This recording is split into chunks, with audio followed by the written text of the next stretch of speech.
Welcome back mga kaaldab. Ito na naman po ang inyong lingkod, si Mr. Destiny. At magbibigay na naman po tayo ng pinakamainit na update po ngayon sa social media. Ito po yung sign na lagi kong pinapaliwanag sa mga hindi nakakagets at nakakaintindi. Saan nga po ba nagsimula ang sign language? Di po ba sa Aldab? Bakit kailangan pang magbigay ng sign ni Alden Richards? At bakit kailangan din magbigay ng sign si Jorus? Bakit yung mga hashtag tinatago niya? Ano to, puzzle?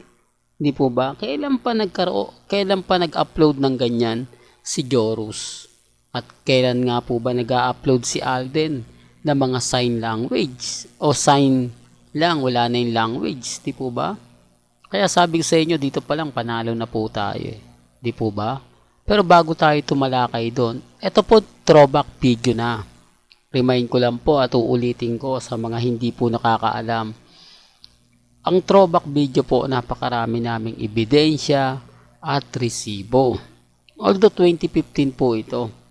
Pero dito po nung panahon ng 2015, hindi pa masyado high-tech at cellphone.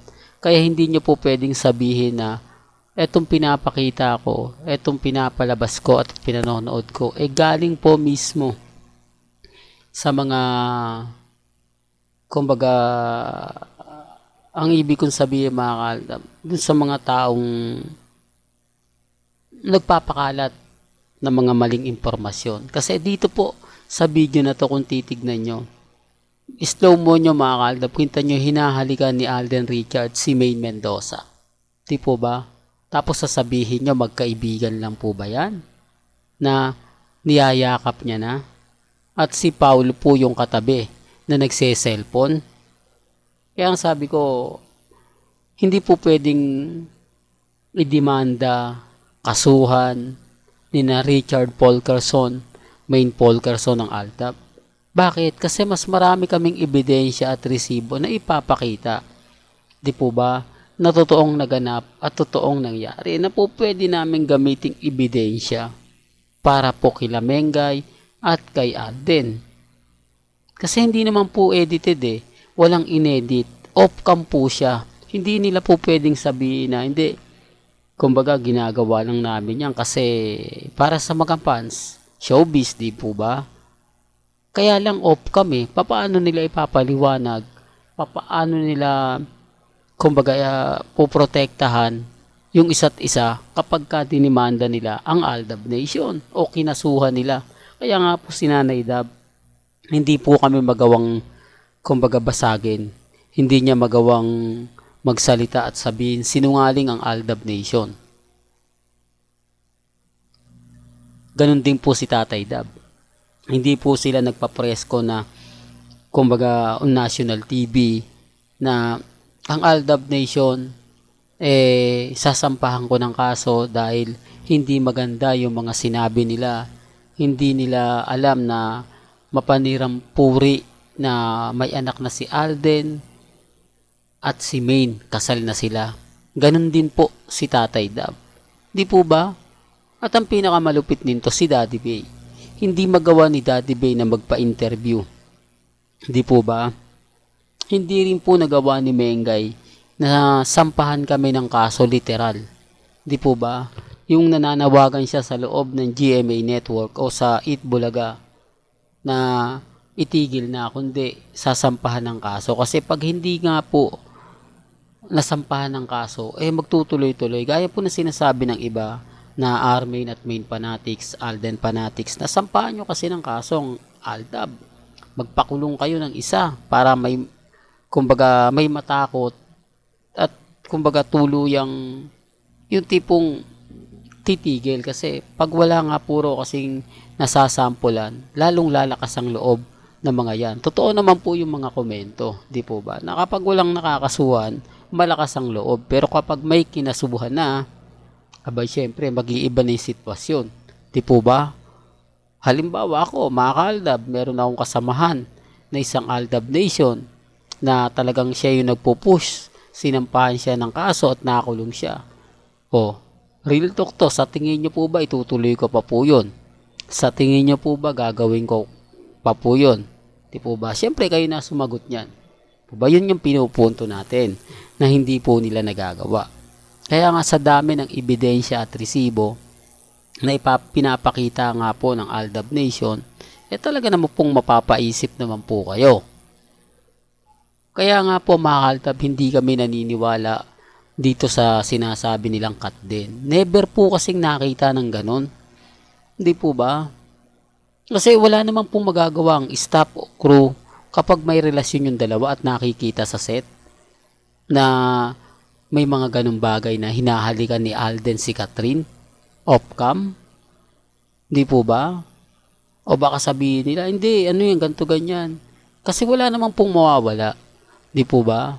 Normal lang. Bakit yung picture po na nasa bahay sila nila Catherine, di po ba, na kung saan niyakap ni Alden tapos nagpa-picture, meron pa mga langlabasang off-cam na pinaboran nila Alden at ni Catherine.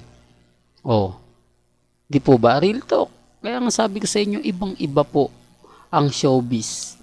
O ibang-iba kapag ka showbiz lang sa totoong relasyon. Kasi pag showbiz lang, may limitado. Ang ibig kong sabihin, sa harap lang kayo ng camera magpapakilig.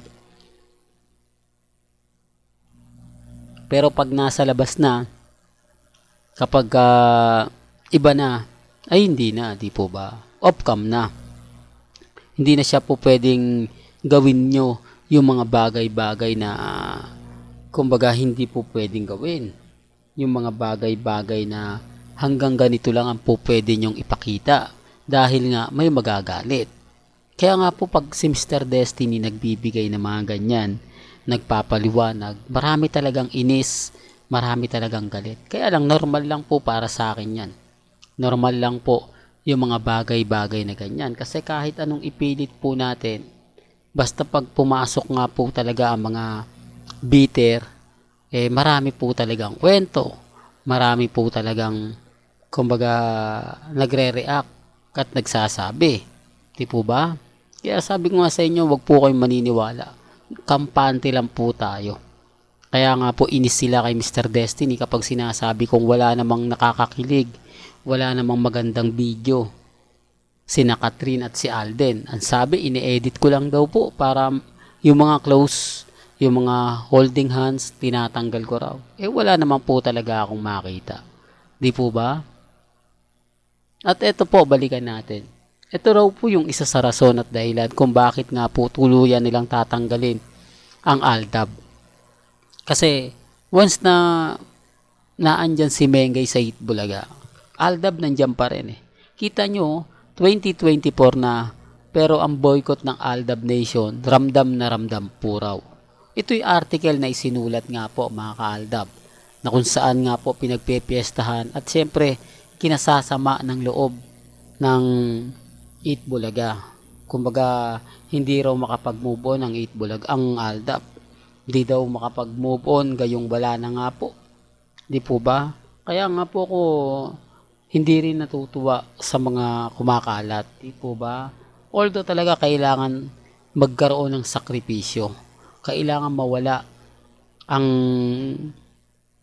Aldab sa Itbulaga para matapos na. Kasi kung wala ng Aldab, kung wala na yung kumbaga sila Mengay at si Alden, mag-iiba raw ang senaryo sa Itbulaga. Yun ang hindi ko alam mga ka-Aldab. Pero marami nagpupus niyan. Kita nyo naman po ngayon na talagang si Mengay patuloy sa pagbabakasyon sa ibang bansa. Biruin nyo, nasa Europe na po siya, no? Abang-abang nyo na lang sa Spain, sa Paris. Di po ba? Malay nyo, bukas sa Makalawa, nandun na po yun. Hanggat nasa Canada po si Alden Richards. Hanggat, kumbaga, nagsushoot po sila ng Hello Love Again. Si Alden Richards, hindi po yan, o si Mengay, hindi po yan uuwi ng Pilipinas. Di po ba? Maliban na lang po, mga ka-Aldab, kung may mga pagkakataong kinakailangang umuwi ni Mengay. Kaya nga sabi ko sa inyo, si Congressman Arjo andito na sa Pilipinas. Di po ba? Kaya lang, syempre, hindi naman natin pwedeng i-push yan eh. Wala naman pong maniniwala. Di po ba? Marami na nga pong kwento na hindi, nandito naman si Congressman sa District 1. Hindi naman naaalis yan dahil mahal niya yung mga nasasakupan niya. Diba? Pero wala po ako sa posisyon para ipilit po yan. Ang sa akin lang po, update lang. Well, hanggang dito na lang po ang ating latest updates. Kaya kung gusto nyo pa po ng pinaka-latest at sariwang update, abay tumutok lang po kayo dito po sa channel ni Mr. Destiny para updated po kayo sa mga latest at sa mga bagong video po na ilalabas po natin maya-maya lang.